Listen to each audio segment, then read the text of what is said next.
আরে ভাই এটা তো গরম চা, শরবত না দেখা খাও। দেখা খাইলে তো গোলাপ বানুরে মিস করবো।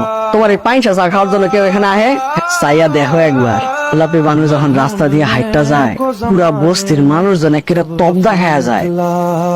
শরবতে গোলাপি, আরে আসেন আসেন, খালি তাকে তাকে গোলাপি বানুরে দেখলি শরবত খাওয়া লাগবো না?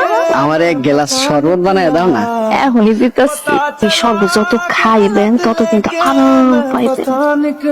কিরে গোলাপি, এই আপদ আবার কেন? দোকান দেওয়া জায়গা পাইল না? আমাকে সামনে দোকান দিতে হইলো? অগ মাথা ডিস্টার্ব নাইলে এই গোলাপি মানুষ শরবতের দোকানের সামনে কেউ শরবতের দোকান দেয়? 2 দিন পরে দোকান মোকান সব ফুটছে, তখন দেখবি আমও গেছে, সালাও গেছে।